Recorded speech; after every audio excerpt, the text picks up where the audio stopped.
Merci de nous rejoindre. Vous êtes bien dans votre émission Direct Santé sur New World TV. Donc, notre thématique du jour, on parle du tétanos.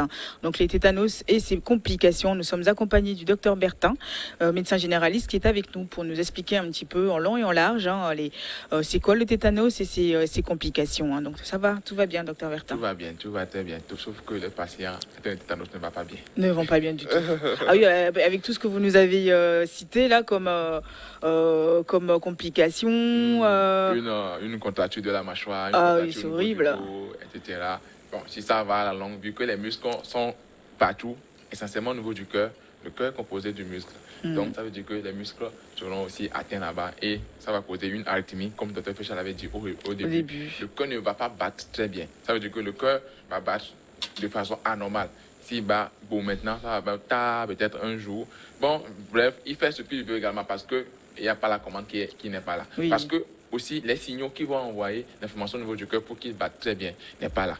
Effectivement, au niveau du poumon, les muscles qui vont l'aider à bien faire la respiration aussi Vont être bloqués. sont bloqués. Donc, ça veut dire que ça va créer aussi une apnée, une arythmie, tout ça là. Des troubles au niveau du cœur, au niveau du poumon, on comprend très bien que vous n'allez pas peut-être survivre si vous ne traitez pas très tôt cette infection. Déjà au stade de la mâchoire. C'est ça qui est Donc important. ça commence par ça. Oui. C'est au stade de la mâchoire qu'il faut bien traiter pour avoir une guérison un peu totale. Parce que si vous attendez que ça se déclenche déjà au niveau des contractions, au niveau du dos, des arythmies cardiaques, des problèmes au niveau du cœur, des problèmes au niveau du poumon, donc, bon, le pronostic est un peu réservé. On peut vous traiter, mais vous ne pouvez pas encore survivre. Ça, on ne peut pas vous garantir. Mais au stade de la mâchoire, on sait que vous êtes au début de la maladie. Et là, on peut vous traiter et vous allez guérir. Et guérir facilement. Qui sont les personnes à risque, justement? Également, les personnes à risque, disons tout le monde. Tout le monde, parce que ce qui se fait qu'en Afrique, on se vaccine peut-être dès l'enfance, mais les rappels ne sont pas faits. Donc, ça veut dire que tout le monde, toute personne qui a été non vacciné ou bien mal vacciné, il est susceptible de faire cette infection également. Donc, bon, peut-être nous les jeunes, on est un peu bien portants, donc on peut se dire que nous... Mais il faut faire le rappel. Effectivement. Il faut faire. Mais les personnes âgées qui sont un peu vulnérables, également les enfants qui ne sont pas encore vaccinés, eux, ils sont vraiment susceptibles de faire cette infection. Les femmes enceintes également. Bref, les personnes vulnérables. Mais personne n'est à l'abri. Oui. On a vu des jeunes qui ont fait le tétanos, qui sont venus à l'hôpital, des jeunes garçons de 15 ans qui sont venus à l'hôpital. À l'hôpital. Et où on diagnostique ça, comment, docteur Féchal? Oui, le diagnostic passe d'abord par les symptômes cliniques, parce que les signes quand même du tétanos sont frappants. Voilà, les signes du tétanos sont frappants, donc le trismus, la contracture généralisée. Maintenant, il faut quand même aussi distinguer que le tétanos peut être localisé à un seul organe. Voilà, le tétanos peut être localisé à un seul organe. C'est là que découle le tétanos céphalique et le tétanos généralisé. Voilà, donc... habituellement, il faut savoir que le tétanos, ça peut être localisé quelque part, mais si vous ne traitez pas, vous allez finir par le tétanos généralisé. Toujours comme ça. Ça peut commencer peut-être par une partie, et peut-être ça peut prendre juste un groupe de nerfs en attendant. Mais vous ne traitez pas, il va attaquer les autres parce qu'il est là. C'est comme les soldats viennent au pays, ils prennent peut-être Avedi. Le gouvernement ne réagit pas. Il dit, OK, là, on va aller peut-être prendre tout coin aussi voir. Un peu, il va et après, ça prend tout le terrain. Sans oublier le bilan paraclinique. Effectivement. Bon, habituellement, comme le Dr. Féchal a dit, les signes sont frappants. Lorsque vous avez le tétanos, vous venez à l'hôpital, le médecin sait que c'est le tétanos. Donc, on n'a pas besoin encore de faire certains examens pour pouvoir diagnostiquer en fait que c'est le tétanos. Par exemple, dans le cas de palu, pour pouvoir confirmer ou bien pour pouvoir voir la densité parasitaire. Dans le cas d'autres infections, pour prélever et aller faire une étude bactériologique. Ici, pas besoin. Vous avez le tétanos, vous venez, on vous examine, on sait que vous avez le tétanos, on vous traite. Point et final. Donc parfois, d'autres disent qu'il faut prélever dans la plaie pour pouvoir aller voir si le germe est là. Mais bon, habituellement, il n'est même pas là. Il est parti, il est parti pour aller se reproduire quelque part d'autre. Donc, on n'a pas vraiment besoin de faire des tests paracliniques, des tests biologiques pour pouvoir diagnostiquer le tétanos. Mais est-ce que seul le vaccin suffit pour justement préserver contre le tétanos? Oui, effectivement. Pour pouvoir guérir, pour pouvoir lutter contre le tétanos, parce que le tétanos n'est plus dans d'autres pays. C'est surtout dans nos pays, dans les pays du Sud, comme on dit, dans les pays en voie de développement, et que là, cette maladie est encore d'actualité. Dans les pays développés, on n'a plus cette maladie. Parce que les gens ont appris des habitudes à prendre soin des plaies, des petites plaies, oui. et à avoir des voies de secours à la maison, même à appeler les médecins lorsqu'ils ont une petite plaie, à se faire vacciner, à compléter les vaccinations par après. Donc, les deux choses qui sont vraiment importantes, c'est la vaccination et les soins des plaies. Donc, tant que vous êtes vacciné, mais parce qu'on oublie parfois, parce qu'on va en venir au niveau des rappels des vaccins, on oublie. Donc, au moins, lorsque vous avez une plaie, il faut avoir des soins adéquats. Oui, donc en revenant sur les vaccins, donc on fait le premier vaccin à partir de quand à peu près? On fait le premier vaccin à partir de 6 semaines. Déjà, la femme enceinte fera son vaccin, selon ses programmes également. Mais le premier vaccin, c'est à partir de quel âge? De 6 semaines. De 6 semaines, c'est combiné à certains vaccins également. Okay. On appelle ça le pentavalent. Donc, depuis à 6 semaines, on fait le pentavalent 1. À 10 semaines, on fait encore la deuxième dose. À 14 semaines, on fait encore la troisième dose. Et après, on attend? Non, on attend jusqu'à 11 mois encore, on le fait encore. Ah oui. 11 mois, on le fait encore, on fait encore un rappel. Entre 11 et 13 ans, on le fait encore. Ok. Ouais, il voit déjà que là, on m'a oublié. Ah, oublié, oui. Oublié, D'où les carnets de vaccination et puis les petits rappels à l'hôpital. Hein. On le met. On met toutes ces informations-là. Lorsque on demande une vaccination, on met tous les rappels dans... Mais on oublie quand même. Oui, on oublie parce qu'il a déposé les carnets là quelque part, il ne sait même pas où il a laissé ça. Donc, entre 11 et 13 ans, on le fait encore. À 25 ans, il faut faire encore un rappel. Lorsqu'un enfant a 25 ans, enfant est jeune, adulte, il faut encore faire un rappel. Et il faut faire ces... À 45 ans? À 45 ans, il faut encore faire ce rappel-là. Et chaque 10 ans. Chaque 10 ans. Voilà, chaque 10 ans. À 55 ans, après 65 ans. Il faut le faire. Voilà. Mais ça va, au moins, c'est pas tous les mois ou toutes les... Non, c'est pas tous les ça mois. Va. Pas tous les mois. Tous les 10 ans. On peut se prendre conscience sur nous-mêmes et dire que non, je vais compléter mon calendrier vaccinal. Et puis... Oui, mais tu sais, en 10 ans, on oublie. Hein. Déjà, on oublie complètement. Même nous, même si c'est écrit dans le carnet, au bout de 10 ans, on se rappelle pas. Hein. Déjà, les petits bobos, il faut manger, il faut survivre. Donc, pensez à un vaccin après 10 ans. C'est un rappel en plus. C'est ça.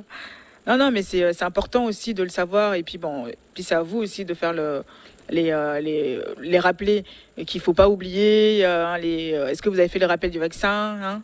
Bon, c'est quand même le but des émissions sur les radios, les télés, pour pouvoir inciter les gens à prendre conscience des maladies. Et s'il y a une méthode dans la vaccination qui peut sauver, également aller se faire vacciner en même temps à l'hôpital.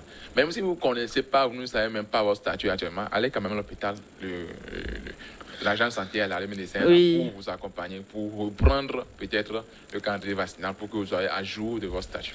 Un message à l'endroit de tous ceux qui ont mis leur carnet de vaccination sous le lit. Hein. Il est temps pour vous de les ressortir. Donc, les enfants de 5 ans, 6 ans qui on les a oubliés, il a encore des rappels à faire. Oui, ressortez vos carnets. Jusqu'à 13 ans. Oui. Jusqu'à 13 ans. Alors, donc, voilà. Allez chercher. Ressortez vos carnets de vaccination. Et pour ceux qui n'en ont pas une occasion pour vous d'aller en faire et de commencer la vaccination, il ne s'agit pas que du tétanos, je crois. Oui. Il y a tous les autres vaccins également que vous allez prendre, celui de la fièvre jaune et entre autres l'hépatite également. Pour faire tous les rappels. C'est une maladie super influente, si je peux le dire ainsi. On a peur vraiment le tétanos. Mais c'est pas contagieux le tétanos. Le tétanos. Non, par exemple, j'ai le tétanos, je veux transmettre à mon ami. Non. Parce que lui-même, il est là. En fait, lui-même, il est là pour pouvoir pour se transmettre. Donc, pas besoin d'un vecteur ou bien d'une personne encore. Il attend juste qu'il y ait une plaie quelque part. Et lui, il est là. Il y a une ouverture, voilà. Une ouverture cutanée, lui, il est là. Direct. Et il passe. On a une question de Madame Elsa qui veut savoir, une personne atteinte du VIH-Sida peut-elle être contaminée par le tétanos? Est-ce que fait partie des personnes à risque? Effectivement, vu que l'immunité a encore diminué de ce côté-là, ça veut dire que la personne est encore à risque. Ok, Madame Elsa, comme on l'a dit tout à l'heure. Je recommande à Madame Elsa de s'approcher de ses médecins ou bien d'un hôpital pour pouvoir compléter peut-être son calendrier vaccinal pour le sida et pour le tétanos. Pour les tétanos. Et de bien prendre ces médicaments pour le sida. Ah oui, justement. J'ai Madame Louise aussi qui veut savoir est-ce que la maladie du tétanos peut emmener à amputer la personne, enfin la partie où la plaie n'est pas bien guérie. En fait, on va un peu revenir en arrière. Parce que, comme j'avais dit, le tétanos, on le contrat lorsqu'on a des petites plaies. En fait. Oui. Lorsqu'on a des grandes plaies, en fait, il y a d'autres maladies bactériennes qui sont plus rapides à déclencher que le tétanos. C'est pourquoi on ne voit pas. Quand même, lorsque vous avez une grande plaie que vous ne soignez pas, le tétanos ici et là, mais il y a certaines bactéries qui se déclenchent très vite, qui causent une septicémie, une infection générale du sang et de l'organisme, qui va causer peut-être votre mort avant que le tétanos même se déclenche. Donc, le tétanos est aussi présent dans les grandes plaies que dans les petites plaies. Mais sauf que dans les grandes plaies, il y a d'autres maladies un peu plus sévères qui vont se déclencher plus vite que le tétanos. Donc, même n'importe quelle plaie, il est susceptible de faire le tétanos.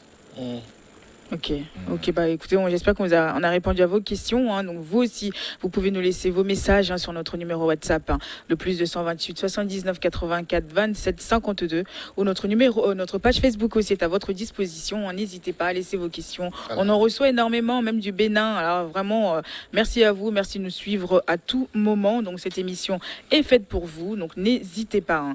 Donc oui, voilà, docteur Bertin. Donc on va un peu faire un petit rappel un peu de tout ce que vous avez dit tout à l'heure.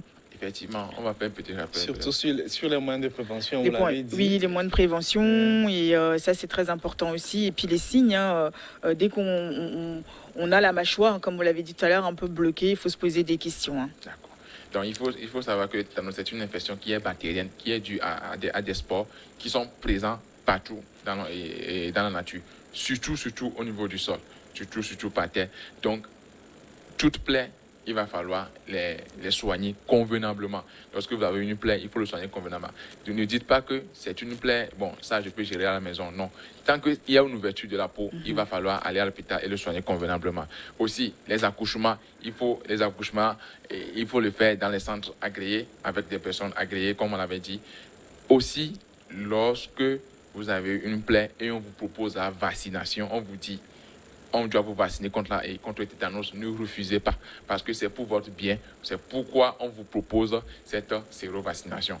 Donc, je recommande encore aux téléspectateurs, lorsqu'ils ont eu plaie et qu'ils commencent déjà par faire quelques symptômes, à savoir un blocage de la mâchoire, même si c'est minime, vous vous levez, vous n'avez plus à bouger la mâchoire. En même temps, essayez de consulter à l'hôpital. Et lorsque vous allez à l'hôpital également, allez à l'hôpital et allez faire consulter pour pouvoir compléter votre calendrier vaccinal du côté du tétanos et des autres vaccins, parce que c'est le seul moyen pour pouvoir lutter contre le tétanos, pour pouvoir prévenir le tétanos actuellement. Vu que les plaies, on ne peut pas les prévenir, au moins on va prévenir la maladie qui va se compliquer. C'est ça, tout revient à l'hygiène de vie. Voilà. Tout revient à l'hygiène de vie, donc prenez soin de vous, prenez soin de vos plaies.